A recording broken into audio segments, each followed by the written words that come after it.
What is up then guys, hope you're all doing well. Welcome back to the unit. Since the last video I've had quite a few new subscribers, so if you're newly subscribed, thank you very much, and if you subscribed before the last video then thank you just as much. So the plan for today's video was I was going to come to the unit, bleed all the brakes, that's just like get one thing off my list. In the midst of doing this I managed to snap the seize bolt on the back of the, not the seize bolt, the bleeder valve on the back of the drum. So because of this I've ended up having to take the drum brake off, put a new cylinder in and everything like that, so it's kind of put my progress back a little bit, but it's not a massive job. I was going to show you how to use the brake and bleeding kit, just so you don't have to rely on your mates to come around and help you. So just going to show you how to do that. But yeah, whilst I was doing this I didn't realise, well I did know, but I kind of put it off for a long time because I had no idea about drum brakes, was how little thread these rear drums have. So the lug nuts are all the way through, but they are extremely petite. So grab you an old one. So this is one of the old lug nuts that are in the back, and then this is one of the new ones that I'm going to be putting in the back of the drum. So it should be quite easy, quite simple. Most of you should be able to do it at home. To do it, all you're going to need is your new lug nuts, an impact driver if you've got it, possibly a few screwdrivers just to act as a bit of leverage.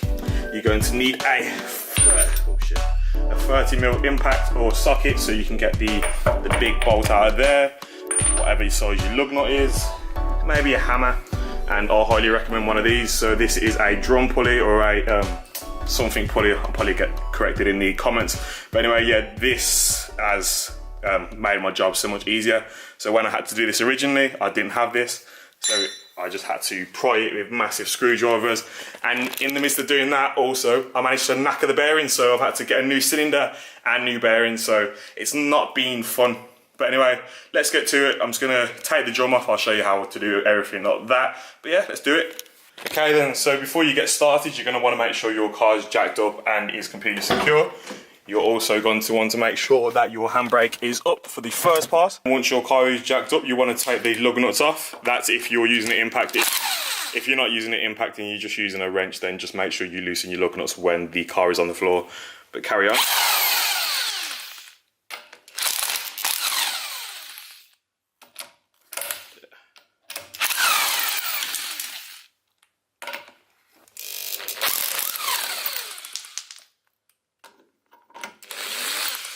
Alrighty then, here we go, nice and easy. Okay then, now that the wheel is off, I'm just going to use a hammer and a screwdriver just to get this cover off.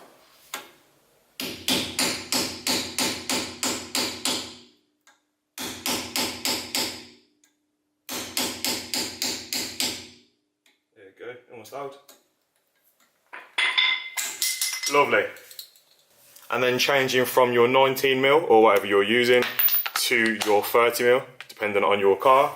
Just want to put it into the center of here and then use the ugga dugger to get it out.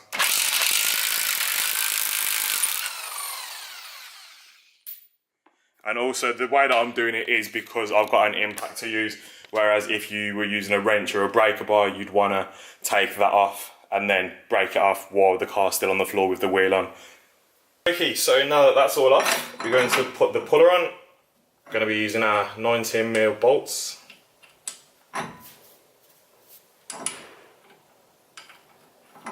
And then going back to our 19mm socket, just to make this a bit quicker.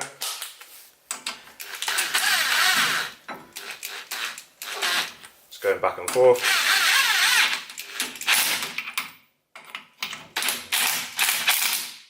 Lovely. And then the bolt on the puller is a 24mm. So to do this, nice and slowly.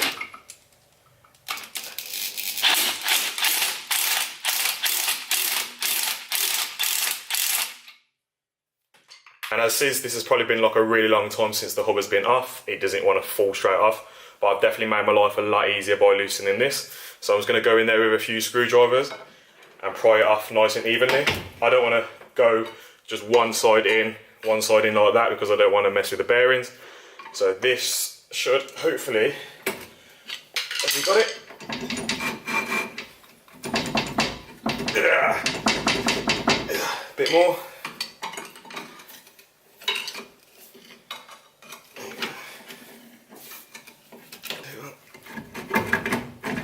Oh, you fucker. Oh. Right then, guys. It's gone the can't get words out. It's gone the same way that the other side has. Yeah, so if any of you are familiar with bearings, that's what they're not meant to look like. Yeah, so I'm gonna call up one of my local garages and ask them to order me some new bearings, because what an absolute bastard. But anyway, so I can still take the what they call now. I've lost my words now. It's not the way it's meant to be going. So yeah, I'm just gonna take all this off. I'm gonna show you how to get these out, the lug nuts, and then I'll be able to start throwing the new ones in.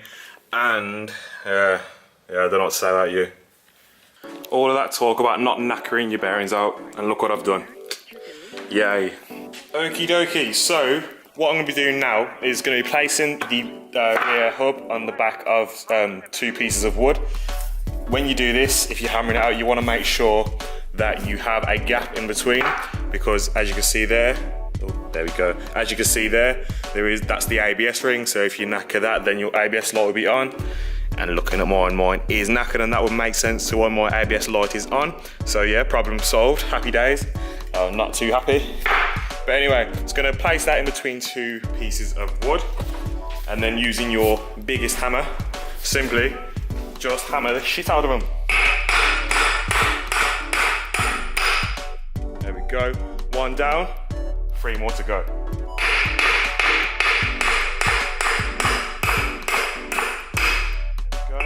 More. 1 more.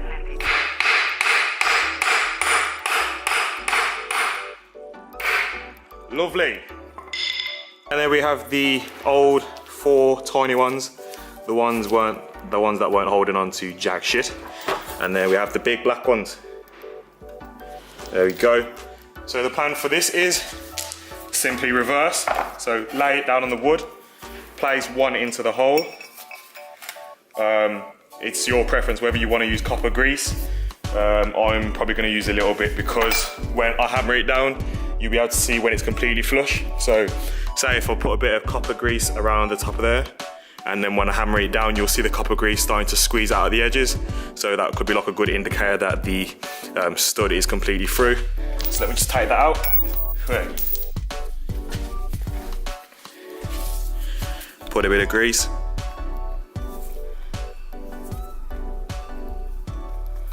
Okay, swirl that around. And then put that back into the hole.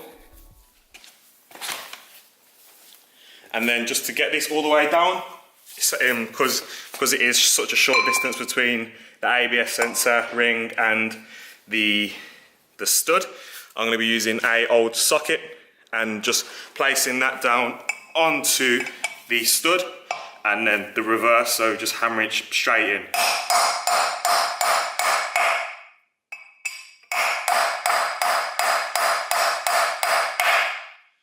There we go.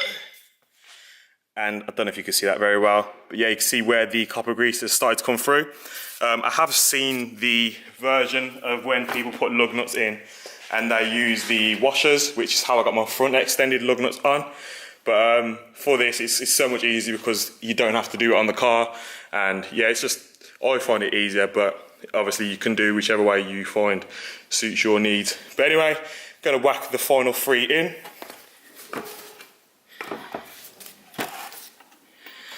Bit of copper grease.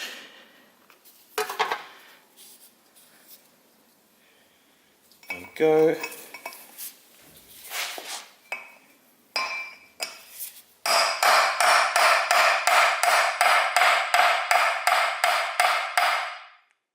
Bit more. 2 down, 2 left to go. Lovely. So there we have our 4 new lug nuts, which are coming out of there. So just from here you can see that they're longer. But what I'm going to do is I'm going to place this on the side of the car. There's no point me fitting it up properly now because I need to go get the bearings pushed out of this and get new ones pushed into it. So I'm just going to mock it up temporarily just to give you guys an idea of the before and after and how much better and safer it's going to be having extended lug nuts in on the Fiesta. Alrighty then, so now that we're back at the hub, we've got our extended lugs and everything ready to go on. I am going to put this back together, but I'm not going to put it back perfectly because it would make no sense, as I'm going to go and have to get the old bearings pressed out. So I will show you how to reassemble everything back together, and it's pretty simple. It's just what I did to get it off, but in reverse. So you get the hub, put it back on so it aligns with the shaft, push it on, lovely.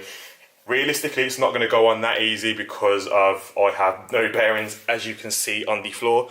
So realistically, it's not going to go on that easy, but a bit of hammer and a bit of a plank of wood. Don't hit it on the studs, hit it maybe in the middle, should go straight on. And then back with the old thing that went in the middle. Let's put that straight on there. And then back to the 30mm socket. Please add sound effects. There we go. So, as you can see, I've made this extremely stable, so it's back on. And yeah, you can see the play. But yours won't have this because hopefully you're going to be lucky than I am and not going to need to have any bearings changed. But let's put the wheel back on just so you can see how much extra width we've got with the new extended studs. Then, so here's what they look like now. If I go in a little bit, that's the extent of the lug now, or the stud, sorry. And that's how much thread you would get with the standard bolts, which you get with the Fiestas. And you can see that there is a lot more thread coming through, meaning that there is a lot more for the bolt to hold on, meaning it should be a lot more safer, if you get what I mean. But yeah, once the bearings are done, the car will be ready to go back onto the floor. That's my main priority at the moment. I've got a few things that need to be done first, but overall, this is probably the most inexpensive modification I've done to the car. These are, I think, 1.5 mil longer than the OEM ones that come with factory, and I think for 8 of them, which is 4 for the left, 4 for the right, it costed about £15. So hopefully they work perfect. I can't really doubt them. I've got the same on the front, but those ones are a bit more longer. I think they're from Greystone. I'll put their description in their information in the description. But yeah, should be perfect. I've got a few more bits that need to be done, so I'm going to give you a bit of a peek in what's next to come. If you watched the video before this one, you know what that's going to be used for. And that's going to be used for that bugger there. And just a quick one. There we go, let's leave that at that. If you know what it is, you know what it is, then that's what's to come. But anyway, that's it for this video. Hope I helped you out in any way, shape or form. Apologies for the unexpected bearings. I wasn't expecting myself, but it's a cheap and easy thing to sort out, and it's not the end of the world. So yeah, thank you guys so much for watching. If I helped you out in any way, shape or form, please feel free to like, share and subscribe. Thank you to everyone that's newly subscribed and still subscribing. If you want to press that subscribe button out, it helps me a lot and motivates me a lot to make more videos. So thank you guys so much for watching, and I will catch you in the next one.